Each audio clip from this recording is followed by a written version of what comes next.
राजा ने प्रसन्न होकर कहा, तुम जो मांगो वह वर मांग लो। रानी ने कहा, राजा, मेरा पति तुम्हारी बेटी मंदाकिनी के प्रेम में पड़कर यहाँ आया था और तुमने उसे कैद कर लिया है। मैं उसका जीवन मांगती हूँ और चाहती हूँ कि तुम अपनी बेटी का विवाह उससे कर दो। राजा वचनबद्ध हो चुका था और वचन के सम्मान में उसने रानी की बात मान ली। राजा ने जोगिन की बात मान ली। उसने राजकुमार देवव्रत को स्वतंत्र कर दिया और अपनी बेटी मंदाकिनी का विवाह उसके साथ कर दिया। राजकुमारी मंदाकिनी की खुशी का कोई ठिकाना नहीं था।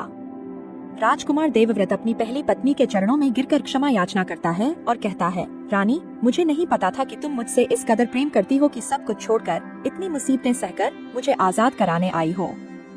जब तक मेरे शरीर में सांसें हैं, मैं तुम्हारा रहूंगा। बड़े दिल वाली रानी ने राजकुमार देवव्रत को माफ कर दिया और राजकुमारी मंदाकिनी को अपनी छोटी बहन के रूप में स्वीकार कर लिया। तीनों राजा से विदा लेकर अपने राज्य लौट आए और एक खुशहाल जीवन व्यतीत करने लगे। निष्कर्ष, प्रेम, विश्वास, त्याग और क्षमता, ये 4 स्तंभ इस कहानी की आत्मा है। यह कथा हमें सिखाती है कि सच्चा प्रेम केवल पाने का नहीं, बल्कि त्याग का भी नाम है। सच्चा प्रेम और विश्वास हर कठिनाई को पार कर विजय प्राप्त करते हैं। कहानी के अंत तक बने रहने के लिए आपका तहे दिल से धन्यवाद।